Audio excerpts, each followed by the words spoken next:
श्री स्वामी समर्थ. नमस्कार मित्रांनो, दररोज या 8 गोष्टी करा. तुमचा खिसा आणि तिजोरी पैशांनी भरलेली असेल. मित्रांनो, आजच्या काळात ज्याला पैशांची गरज नाही तो गरीब असो वा श्रीमंत, सर्वांना पैशांची गरज असते. पैशांशिवाय कोणताही धर्म किंवा कोणतेही कार्य करता येत नाही. पैशांशिवाय आपण गरिबांना मदत करू शकत नाही आणि भुकेल्या व्यक्तीची भूक भागवू शकत नाही. माणूस आयुष्यात पैसे कमवण्यासाठी काहीही करतो. असे बरेच लोक आहेत जे कठोर परिश्रम करून पैसे कमवतात, परंतु पैसा त्यांच्या हातात राहत नाही.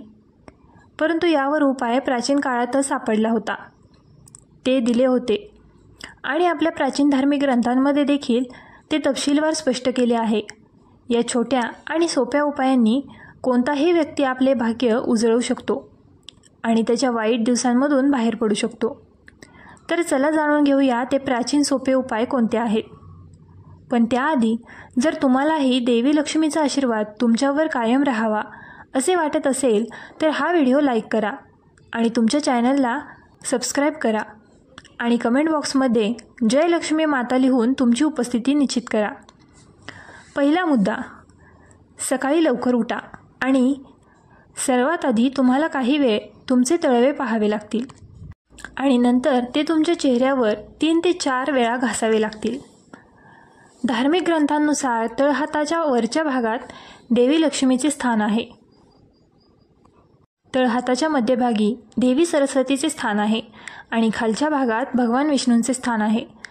म्हणून जर तुम्ही सकाळी उठून सर्वात आधी तुमच्या तळहाताकडे पाहिले आणि ते तुमच्या चेहऱ्यावर लावले तर तुमचे आरोग्य सुधारते.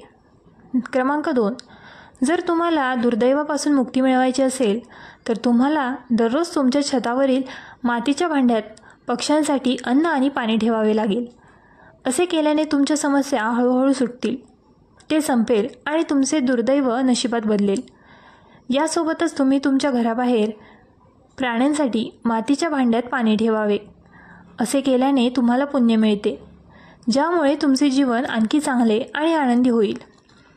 तिसरे म्हणजे जेव्हा तुम्ही कोणत्याही कामासाठी बाहेर जाता आणि घरी परतता तेव्हा तुम्ही हे लक्षात ठेवले पाहिजे की तुम्ही कधीही रिकाम्या हाताने घरात जाऊ नये. तुमच्या कुटुंबातील सदस्यांसाठी तुम्ही काहीतरी घेऊन जा.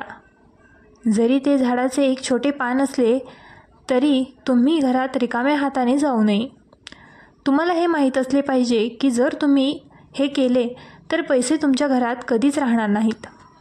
चौथे, जर तुम्हाला आयुष्यात आर्थिक अडचणी येत असतील तर तुम्ही शुक्रवारी गाईला दूध, दही, तांदूळ, साखर, साखरेची कँडी आणि रोट्या यांसारख्या पांढऱ्या गोष्टी खायला द्याव्यात. आपल्या प्राचीन ग्रंथांमध्ये हा उपाय स्पष्टपणे लिहिलेला आहे. असे केल्याने जीवनाची आर्थिक स्थिती मजबूत होते. 5वा क्रमांक, आपल्या निसर्गातील सर्वात मोठा देव सूर्यदेव आहे. अशा परिस्थितीत जर तुम्हाला तुमचे नशीब उजळवायचे असेल तर तुम्ही सूर्यदेवाची पूजा करावी. दररोज सकाळी स्नान केल्यानंतर सूर्यदेवाला जल अर्पण करावे. तुम्हाला हे द्यावे लागेल. तुमचे नशीब बदलेल आणि लवकरच तुमचे दिवस चांगले सुरू होतील. 6वा मुद्दा, दररोज सकाळी जेवण बनवताना तुम्ही नेहमीच गाईसाठी बनलेली पोळी पहिली भाकरी ठेवावी आणि संध्याकाळी जेवण बनवताना शेवटची भाकरी कुत्र्यासाठी ठेवावी. तुम्हाला असा नियम बनवावा लागेल की पहिली भाकरी आणि शेवटची भाकरी फक्त गाई आणि कुत्र्यासाठीच असावी. असे केल्याने तुमचा शत्रू पराभूत होईल. गाय ही पृथ्वीवर देवाची देणगी मानली जाते. अशा परिस्थितीत जर तुम्ही तिच्यासाठी एक भाकरी ठेवली तर तुमच्या सर्व इच्छा पूर्ण होतील. 7वा क्रमांक, तुम्ही तुमच्या घरासाठी एक रोटी ठेवावी. तुम्ही दररोज सकाळी घराच्या आत आणि बाहेर झाडू मारला पाहिजे. लक्षात ठेवा की तुम्ही संध्याकाळी झाडू आणि पुसून टाकू नये. जर तुम्ही संध्याकाळनंतर झाडू आणि पुसणे केले तर देवी लक्ष्मी तुमच्यावर रागावते आणि तुमचे घर सोडते आणि अशा आर्थिक संकटांचा सामना करावा लागू शकतो. क्रमांक 8वा, तुम्हाला दररोज सकाळी पिंपळाच्या झाडाला एक भांडे पाणी अर्पण करावे लागेल. भगवान विष्णू पिंपळाच्या झाडात निवास करतात.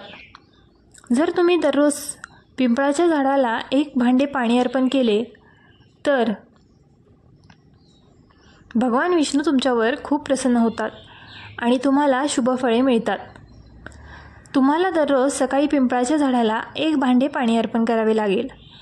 आठवड्यातून एकदा तुम्ही तुमच्या घरात गंगाजल शिंपडले पाहिजे आणि तुमच्या घराच्या मंदिरात कधीही वाळलेली फुले तोडू नये आणि तुमच्या घराच्या मंदिरात कधीही वाळलेली फुले सोडू नयेत. जर अर्पण केलेली फुले सुकली तर ती मंदिराबाहेर काढा आणि वाहत्या पाण्यात बुडवा. वारंवार पैसे मोजू नका. घरात ठेवलेले पैसे वारंवार मोजल्याने तुमच्या घरातील संपत्ती कमी होते. रात्री झोपण्यापूर्वी कधीही पैसे मोजू नका, हे लक्षात ठेवा. पैसे मोजून झोपणे अजिबात शुभ मानले जात नाही. असे केल्याने तुमच्या घरातील संपत्ती आणि देवी लक्ष्मीचा नाश होतो. ती तुमच्यावर रागावते, ज्यामुळे तुम्हाला आर्थिक संकटांचा सामना करावा लागू शकतो.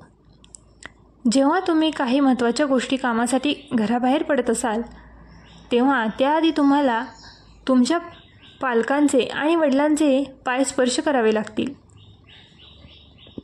पापाराच्या मते आईवडिलांचा दर्जा देवापेक्षाही जास्त असतो, म्हणून त्यांच्या आशीर्वादाने घराबाहेर पडणे शुभ मानले जाते. यामुळे तुमच्या कामात यश मिळेल.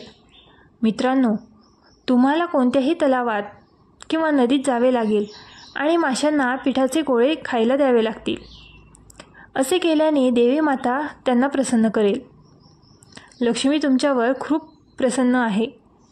हा एक अतिशय अचूक उपाय आहे. जो कोणी तो नियमितपणे करतो त्याचे नशीब काही दिवसातच बदलते आणि त्याला आयुष्यात यश मिळते. हा उपाय प्राचीन काळापासून पाळला जात आहे. जर तुम्हाला तुमच्या व्यवसायात खूप नुकसान होत असेल आणि व्यवसायात यश मिळवायचे असेल तर दररोज दात घासल्यानंतर तुम्हाला तुळशीची पाने खावीत. दर बुधवारी तुम्हाला श्री गणेशाचे दर्शन घ्यावे लागेल. असे केल्याने तुमचे भाग्य उजळेल. यासोबतच शनिवारी गरजू लोकांना मदत करावी. नाणे दान करावे. जर तुमच्या कोणत्याही शुभकार्यात अडथळे येत असतील तर तुम्हाला दर मंगळवारी आणि शनिवारी भगवान हनुमानाला देठासह 1 पान आणि लाडू अर्पण करावे लागतील. यामुळे तुमची सर्व प्रलंबित कामे पूर्ण होतील. हा उपाय सलग 7 शनिवार किंवा 7 मंगळवार करावा. या उपायाने तुमच्या सर्वात मोठ्या समस्याही दूर होतील. परंतु लक्षात ठेवा की सुपारी पूर्णपणे स्वच्छ असावी. पान अजिबात फाडू नये. जर तुमच्या घरात एकामागून एक समस्या येत राहिल्या तर तुम्ही तुमच्या घरी नाणी दान करावीत. जिथे स्वयंपाकघरात पाण्याची व्यवस्था असेल तिथे तुम्ही दररोज संध्याकाळी दिवा लावावा. यामुळे तुमच्या घरातील नकारात्मक ऊर्जा नाहीशी होईल आणि तुमचा राहू आणि शनी देखील शांत राहील. क्रमांक 15. तुमचे भाग्य जागृत करण्यासाठी तुम्हाला गुरुग्रहाचा उपाय करावा लागेल. यासाठी तुम्हाला पिंपळाच्या झाडाच्या मुळाशी पाणी अर्पण करावे लागेल आणि त्यासोबतच पिवळ्या वस्तूंचे दान करावे लागेल. असे केल्याने तुमचे वाईट दिवस निघून जातील आणि तुमचे चांगले दिवस सुरू होतील. जर तुमच्या आयुष्यात निराशेचे वातावरण असेल आणि तुम्हाला तुमच्या घरात आनंद मिळत नसेल तर तुमच्या मनात सतत नकारात्मक विचार येत असतात. जर असे होत असेल तर तुम्हाला रविवार वगळता दर आठवड्याला संध्याकाळी तुळशीच्या रोपाखाली दिवा लावावा लागेल आणि तुळशीची पूजा करावी लागेल. असे केल्याने तुम्हाला तुमच्या आयुष्यात सकारात्मक बदल जाणवतील आणि लवकरच तुमचे जीवन आनंदाने भरून जाईल. व्हिडिओ आवडला असल्यास आपल्या ग्लो मराठी चॅनलला लाईक, शेअर आणि सबस्क्राईब करायला विसरू नका.